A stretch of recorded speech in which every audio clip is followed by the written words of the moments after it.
I had barely set my coffee cup down when I realized something was very, very wrong.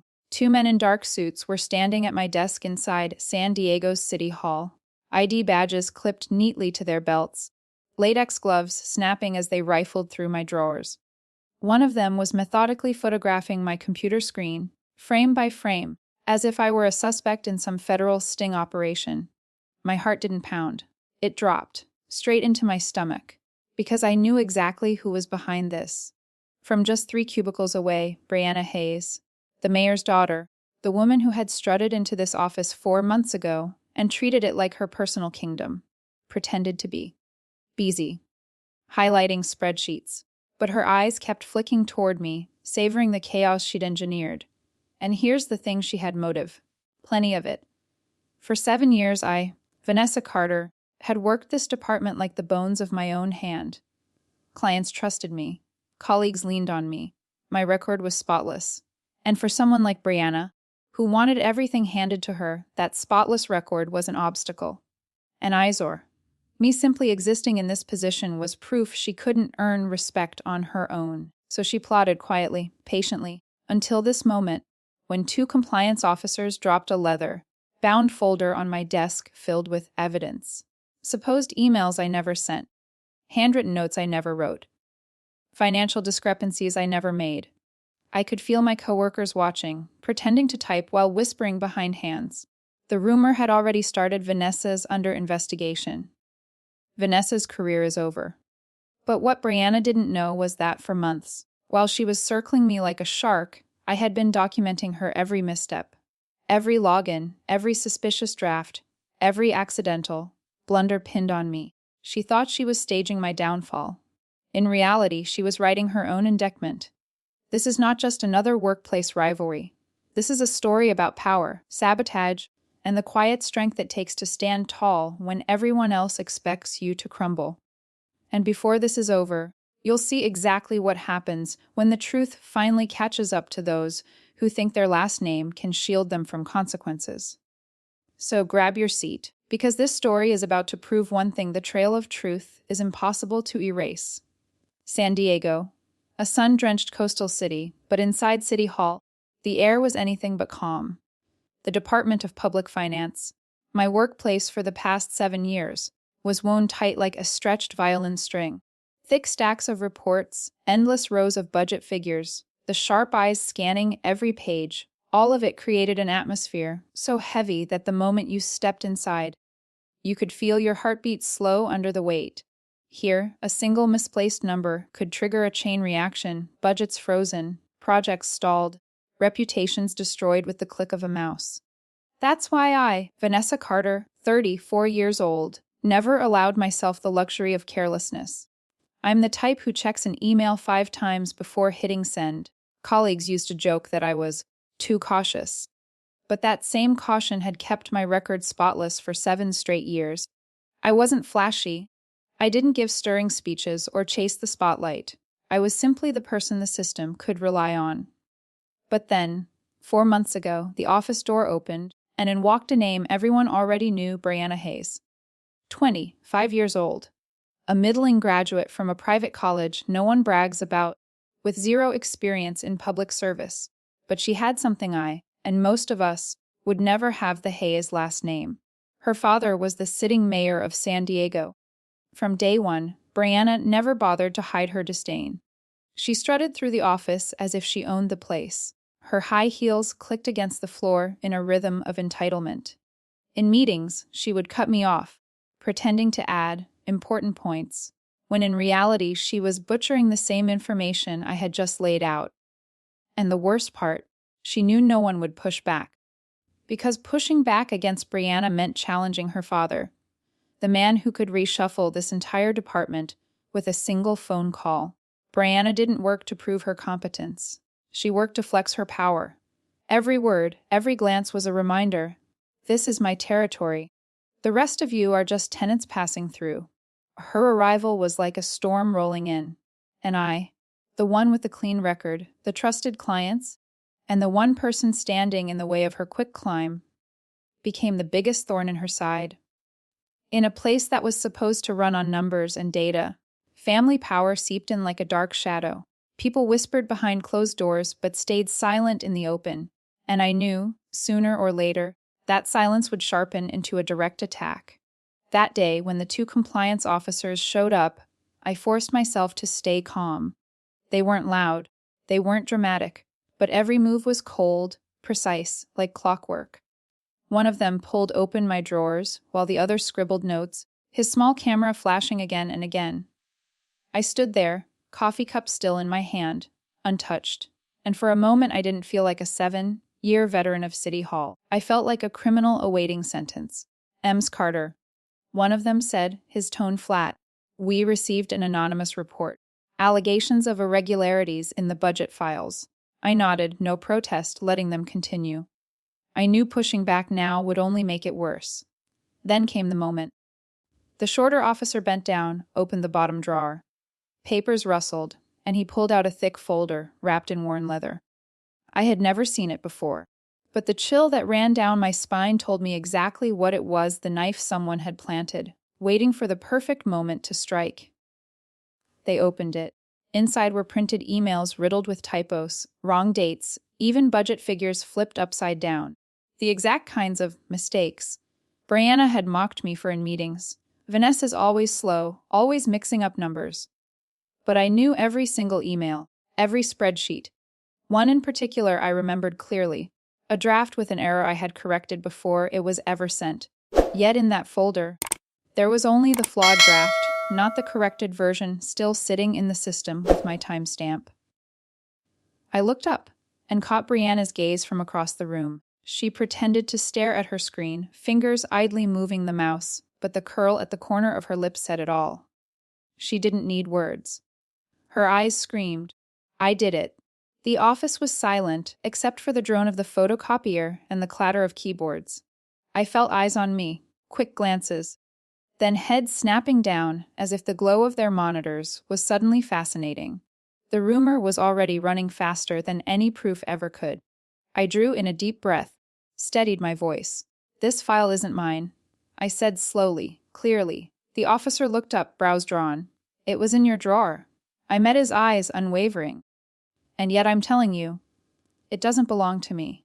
In that instant, I knew the game had officially begun. Brianna had moved past whispered digs in the hallway or cheap shots in meetings.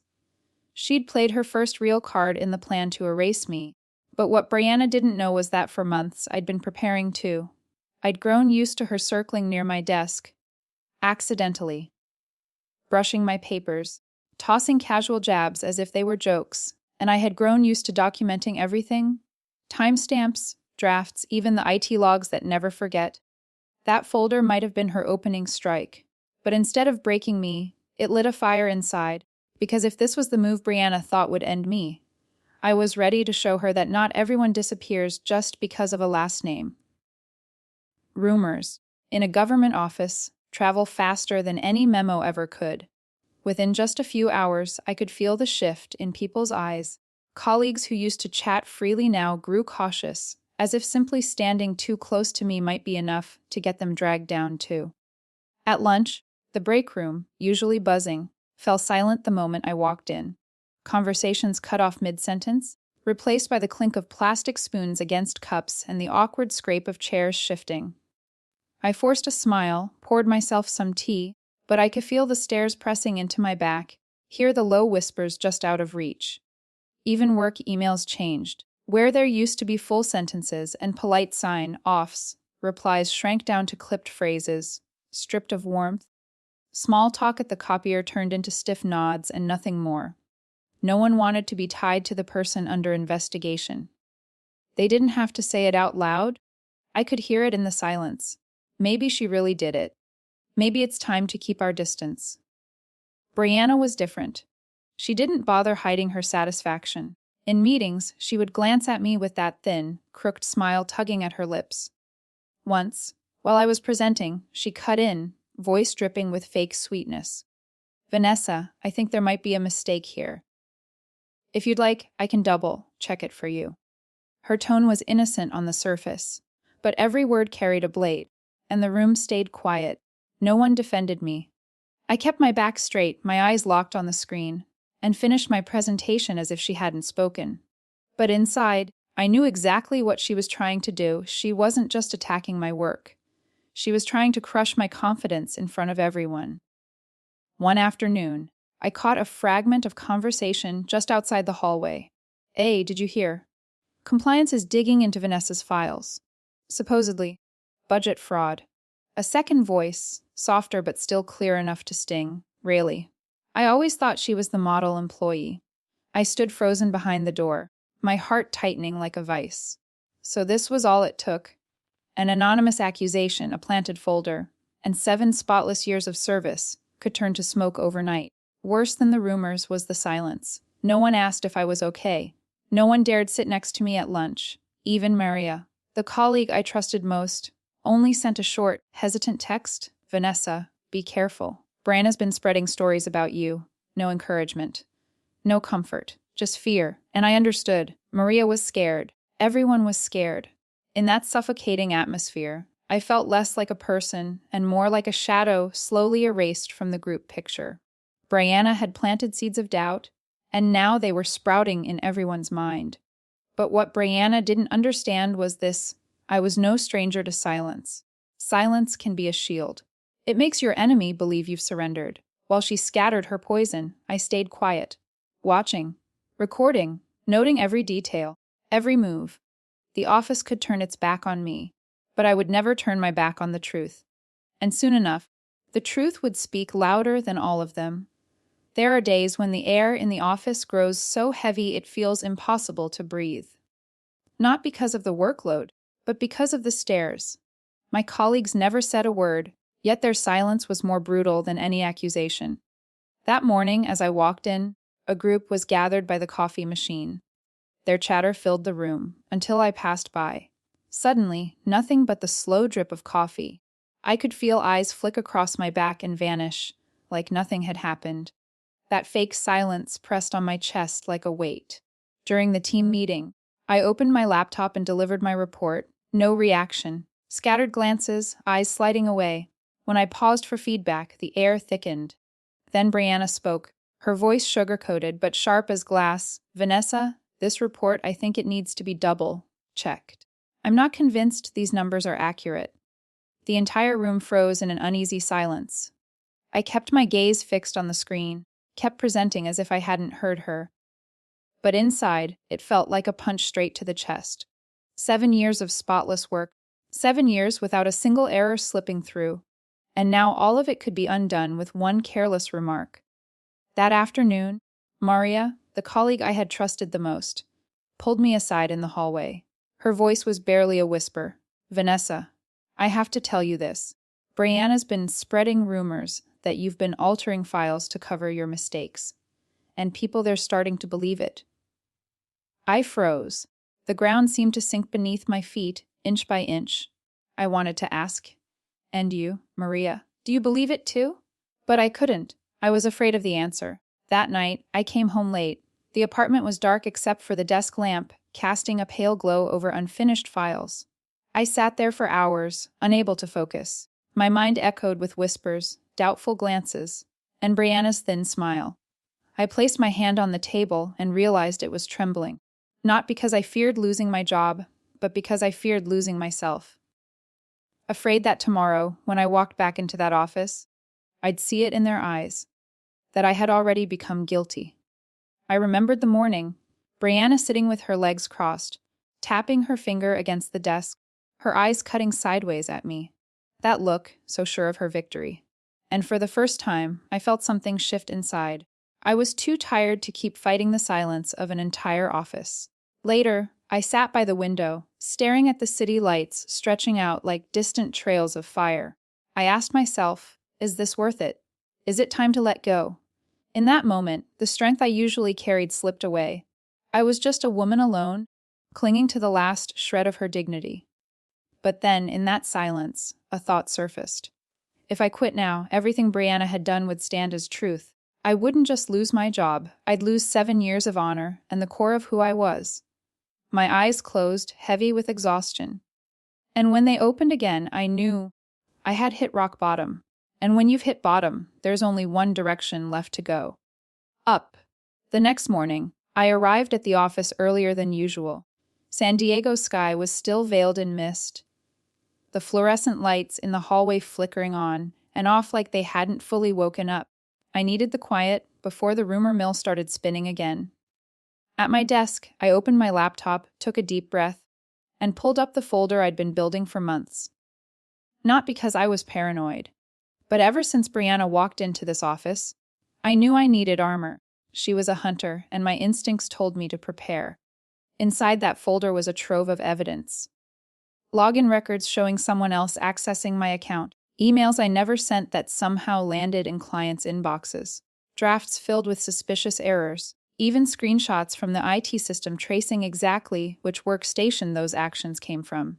Each detail on its own looked meaningless. But stitched together, they painted a clear picture. Brianna Hayes had scripted this entire play. I remembered her standing in the hallway last week, arms crossed, smirking as she told a colleague, "Sometimes you have to clear out the old to make room for the new." Back then, it felt like a blade. Now, it just fueled my resolve. By noon, the compliance officers returned for a follow-up review. This time, I was ready. They led me into the small conference room, placed the fake folder on the table, and one of them said in his steady, rehearsed tone, "Ms. Carter, we need you to explain these emails. There are inconsistencies." I flipped open my notebook, turned to the page I'd written with care. The date, the time, even a small note, 5:46 p.m. Account accessed from workstation 4C. Badge out recorded at 5:28 p.m. I slid the notebook across the table, my voice steady. These are the security logs. They prove that when those files were opened, I wasn't even in the building. You can cross-check with the badge system. The two men exchanged a look, and for the first time, I saw something shift in their eyes.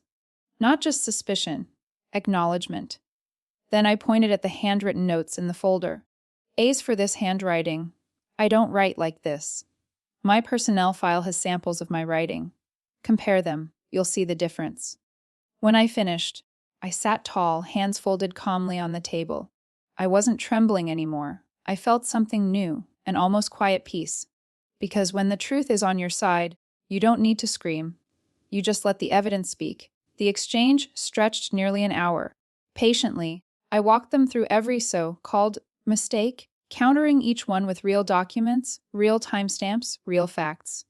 When I stepped out, Brianna was at her desk, legs crossed, her gaze sharp, lips curled into a half smile that screamed she was waiting for good news. I didn't even glance twice. I walked past her, set my bag down, powered up my computer, and kept working. Because I knew the battle had only just begun, but the scales were finally tipping, and this time, I wouldn't just defend myself. I would strike back. The next day, the office felt different. Everyone sat at their usual desks, keyboards clicking in rhythm, but beneath it all there was a quiet tension, as if the whole room was holding its breath. And at exactly 9 a.m., the two compliance officers walked in. This time, they didn't head straight for my desk. They stopped by our manager, exchanged a few words, and then one of them spoke, "Ems, Brianna Hayes, please come with us to the conference room."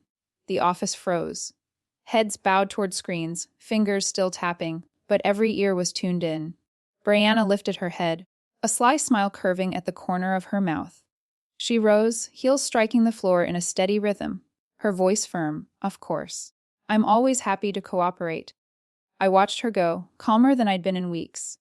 At last, the moment had come. The small conference room, glass walls covered by blinds. I sat on one side of the table, Brianna across from me, arms folded, face composed. Between us sat the two compliance officers and Ms. Patel from HR. At the head of the table, our manager, Mr. Harrison, eyes heavy from sleepless nights. The taller officer opened the folder. His voice was steady, but every word landed like a stone. Wiv reviewed the system logs.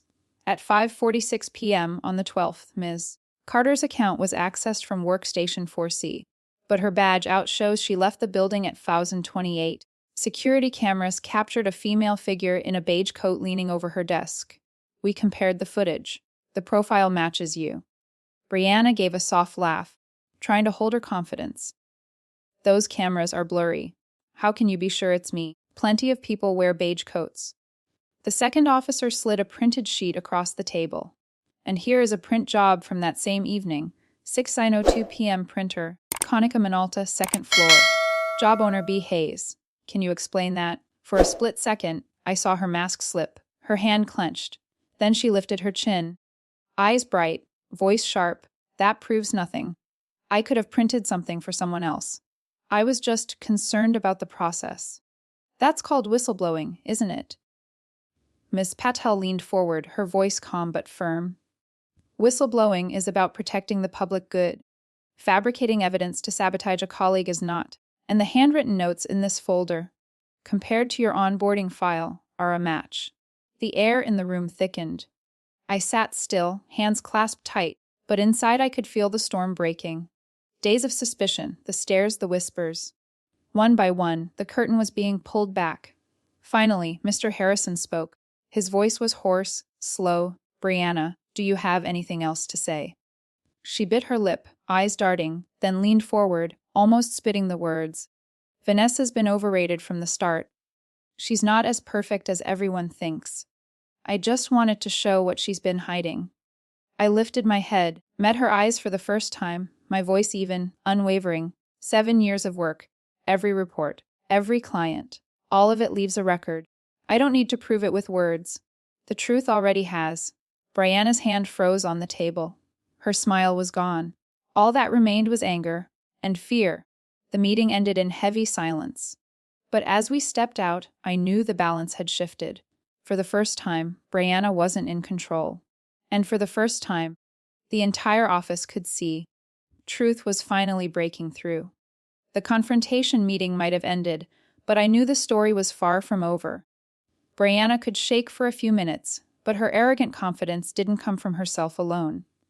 Behind her small frame loomed a name heavy as stone, Mayor Hayes. 3 days later, I was summoned to the 12th floor. The big conference room, the kind mid-level employees like me rarely ever stepped into. When the door closed, I realized it wasn't just the compliance officers waiting. Sitting with them was Elaine Mercer, Director of Compliance for the entire city. Her eyes were razor, sharp, her voice deliberate, each word landing with weight. Vanessa, we need you to look at some new documents. She slid a thick folder across the table, heavy enough to make it tremble as it hit the wood. I opened the first page, and my heart clenched. A chain of emails, most redacted, but not enough to hide the truth. The so-called anonymous. Reports against me weren't anonymous at all. They came directly from the mayor's official account, and blind copied on nearly every thread. Brianna. I drew in a breath, steadying my expression. Elaine gave a slight nod, as if confirming what I already feared. Not just Brianna, she continued. Her father coached her. On phrasing, on adding fabricated evidence. This isn't an internal complaint anymore. This is abuse of power, using the compliance system as a weapon against an employee. For a moment, all the noise outside, the phones ringing, the keyboards clattering, faded away. All I could hear was the rush of blood in my ears. I realized I hadn't just been fighting a young woman with ambition. I'd been standing against the shadow of a mayor. Elaine leaned closer, her voice low. We'll be reporting this to the city council. But before we do, I need to know if you're willing to cooperate. To provide every piece of evidence you've collected. I sat in silence for a few seconds. Then slowly, I nodded, because I understood, if I didn't stand up now, I would forever wear the label of suspect. The very next day, City Hall shook with the news Mayor Hayes had been formally recused, suspended from all decisions involving finance and HR while the investigation proceeded. Whispers spread through the hallways, speculation buzzed in the break room. The eyes that once avoided mine now carried a mix of curiosity and caution. Brianna still sat at her desk. But for the first time, the constant smirk was gone. The Hayes name was no longer an unbreakable shield. And she knew it. That armor was cracking. That afternoon, as I walked past, Brianna suddenly stood, leaned close, and whispered just for me, "You think you've won. This is only the beginning. My father won't let this go." I stopped, met her eyes, and replied, calm but heavy as stone, "Maybe you're right. This is only the beginning. But this time, the truth is on my side." As I walked away, I felt lighter. Because I understood. Power can cloud everything for a while, but it can't hide forever. And in that moment, as the mayor's shield was torn away, this was no longer just me against Brianna. It was truth against an entire system that thought itself untouchable. News of Mayor Hayes' suspension spread like wildfire through City Hall. There was no need for an official announcement. By midday, everyone knew. The wary looks that once followed me had shifted, some carried pity, others regret. People nodded more when they passed me in the hall, a few offered small smiles as if to say, "We were wrong to believe the rumors." But I didn't feel the relief I thought I would. On paper, I'd been cleared. Compliance had confirmed the forged files. The printer logs, the handwriting, all pointed to Brianna. Her father, the mayor, no longer had the standing to interfere. And yet, a shadow lingered in my chest, because power doesn't vanish overnight. It retreats. It waits. And then it strikes again. Brianna still came to the office. The swagger was gone, but something darker had taken its place: hatred. She barely spoke, barely smiled, hammering her keyboard as if every keystroke could bleed out her rage. But whenever I walked past, I felt it, the heat of her glare burning into my back like live coal. One afternoon, Maria pulled me aside into a quiet corner. Her voice barely above a whisper. "Vanessa, be careful. Brianna's been telling people she's going to come back stronger. I don't know what she means, but it doesn't sound good." I nodded, said nothing. But inside, I understood. For someone raised in the shadow of power, defeat is never the end. It's only the pause before the next move. That afternoon, I noticed something else. My colleagues were polite, more polite than before, but politeness isn't the same as warmth. They kept their distance, as if proximity alone might drag them into a battle they wanted no part of. I'd been cleared, yes, but now I was isolated in a different way. People looked at me like a ticking bomb, innocent but dangerous. That night, I sat alone in my apartment, city lights spilling through the window.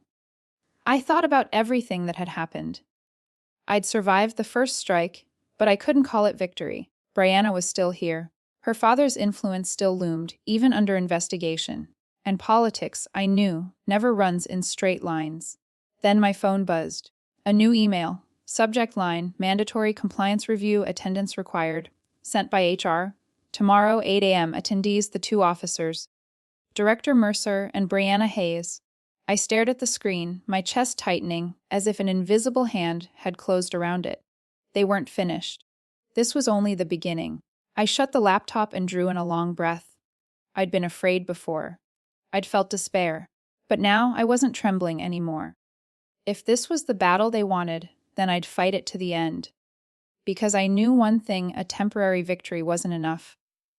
The truth had to come out in full, and they had to pay, not just for me, but for everyone who'd ever been crushed by power in silence. The next morning, I arrived at the conference room 15 minutes early. Outside the glass wall, San Diego glittered in the morning sun, but inside me, a storm was building.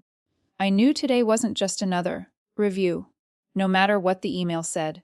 This was going to be a battle. When Brianna walked in, her heels struck the tile with sharp, echoing beats. Her eyes still carried defiance, but behind the mask I caught a crack, the exhaustion of days spent under investigation. She sat, arms crossed, tossing me a thin smile, a silent declaration of war. Elaine Mercer opened the session, her voice cutting like ice. "Today, we will review additional evidence related to this matter. We expect full cooperation from both parties." I nodded. Brianna nodded too, though her gaze never left me. They laid out more documents, suspicious emails, handwritten notes, all already proven fake. But I knew that wasn't enough. If the matter stopped at the internal level, the Hayes family's influence could still twist the outcome. When they asked if I had anything to add, I pulled a thick folder from my bag. I'd been preparing for this moment for weeks. Not just system logs and handwriting comparisons. Inside were client testimonials, praise-filled emails, performance evaluations, all time-stamped, all undeniable proof of my integrity. I spoke slowly, steadily, while Miss Hayes was fabricating evidence against me. I was preserving the record of my own work. This isn't just about clearing my name. It's about proving this system should run on truth, not manipulation. I slid the folder across the table. Elaine flipped through the pages, her sharp eyes betraying just a flicker of approval. Brianna shot up from her chair, her voice shrill, almost cracking. She's performing! This is all an act! Can't you see? Vanessa isn't as flawless as she pretends to be. The room fell silent. Her words rang against the walls like a dull blade scraping metal. I sat still, hands folded, letting her fury burn itself out. Then I raised my head, looked straight at her, and said quietly, "No one's perfect. But the truth doesn't need to pretend." After the meeting, I knew I had to make a bigger move. Internal reviews could still be buried under politics. That night, in my small apartment, I opened my laptop and attached everything. Every log, every screenshot, every client letter. I sent it to a local journalist I trusted, one who had written extensively about transparency in city budgets. I didn't hide my name. I signed it clearly Vanessa Carter, because I understood sunlight is the only thing that can cut through shadows of power. If Brianna and her father wanted to make me a criminal in the public eye, then the public itself would be where I reclaimed the truth. When I finally hit send, I sat in silence for several minutes. My heart pounded, not from fear, but from release. I wasn't just defending myself anymore. The defense was over. It was time to strike back. The article broke on a Monday morning, front page of the San Diego Tribune. The headline was blunt, merciless. Mayor's daughter implicated in financial file forgery. Veteran employee speaks out. City Hall shook. Printed copies passed from hand to hand. Screens lit up with the new site, and hallways once buzzing with chatter turned thick with whispers. I heard my name in corners and corridors. Vanessa Carter. She's the one who sent the evidence. That morning, when I walked through the revolving doors, there were no suspicious eyes anymore. Instead, there were new looks. Curiosity, respect, and even a touch of shame from those who had once turned away. Maria approached, her hand trembling as it brushed my shoulder. "Vanessa, I'm sorry. I should have trusted you from the start." I gave her a faint smile, no blame in it. Because I knew, in a world run by power, silence is often just a form of self-preservation. By afternoon, an emergency city council meeting convened. I was invited, seated near the back of the vast chamber. At the front, council members pressed hard, question after question fired at the mayor's office representatives. The evidence I'd provided had been verified. Printer logs, surveillance footage, handwriting analysis. There was nowhere left to hide. When Mayor Hayes was called to speak, he rose in his crisp suit, but his face had gone ashen. His voice cracked, stripped of the confidence it once carried. "I may have let personal feelings interfere with my duties. I will step down from my position, pending the outcome of the investigation." The room fell into a weighted silence, as if the entire city had just witnessed a pillar of power crumble before their eyes. And Brianna, she sat behind her father, her eyes red, her face drained of the arrogance she once wore like armor. When the session ended, she walked out without a word, only the faint sound of her heels echoing down the long, empty corridor. The next morning, the official notice went out to every employee. Brianna Hayes terminated, effective immediately. Mayor Hayes resigns. I read the email in silence. No applause, no cheers. But deep down, I knew people felt relief. A thorn had finally been pulled. That afternoon, Mr. Harrison, my manager, called me into his office. He sat behind his desk, looking tired, but his eyes were sincere. "Vanessa, I owe you an apology. I let politics overshadow fairness. I left you to face this alone for far too long. I didn't answer right away. I let silence say it for me." Finally, he continued, "The council approved my recommendation. Starting next week, you'll serve as Deputy Director of Finance. It's a position you've long deserved." I walked out of his office with the appointment letter in hand. The late afternoon sun poured across the tiled floor of City Hall, laying down a brilliant path of light. I stood there for a moment, breathing deep, letting the weeks of pressure, doubt, and shadow finally dissolve. But I also knew this victory wasn't mine alone. It was proof that truth can be buried, silenced, smothered, but it never dies. And when it rises, no haze, no title, no power on earth can stop it. In the days after the storm passed, City Hall slowly returned to its rhythm. People went back to their desks. The clatter of keyboards filled the air. The photocopiers hummed again. But for me, nothing was the same. I still sat at my familiar desk. But every time my eyes drifted to the corner where Brianna once sat, I felt the emptiness. The chair pushed neatly under the desk. No sharp heels striking the floor. No smirk curling at the edge of her lips. That space had become a silence. A reminder that no matter how carefully the truth is buried, it always finds its way out. One colleague approached me, hesitant, and asked, "Vanessa, how did you stay so calm through all of that? If it were me, I would have given up long ago." I only smiled, because the answer was simpler than they thought. I didn't stay calm because I was stronger than anyone else. I stayed calm because I had no other choice. If I had exploded, if I had let fear consume me, Brianna would have won before the fight even began. That evening, sitting alone in my small apartment, city lights spilling across the ceiling, I thought about the lesson hidden inside all of it. Work, career, reputation, they are more fragile than we realize. One forged file, one rumor whispered just loud enough, and white can turn to black, the innocent branded guilty. But truth has a strength of its own. It doesn't arrive fast, and it doesn't shout. But it endures, like the trace left in a system log, like handwriting that can never be perfectly forged, like time itself proving who was worthy of trust all along. And I realized, the lesson wasn't just for me. It's for anyone who's ever been doubted, undermined, or crushed by power. In work, in family, in life, you will always meet people like Brianna, people who believe their last name, their position, their power gives them the right to do anything. And there will be moments when you feel alone, when it feels like the whole world has turned its back. But don't let that loneliness make you abandon yourself. Document the truth. Hold on to the evidence. And most of all, believe that your real worth can never stay hidden forever. If you're listening to this story, maybe you're fighting your own quiet battle. At work, at home, or in your own heart. Remember, this calm is not weakness. Silence is not surrender. Sometimes it's the space you give the truth to speak for itself. I don't call what I went through a victory. I call it a reminder. That honor doesn't come from a last name or a title, but from what you do every single day, whether anyone's watching or not.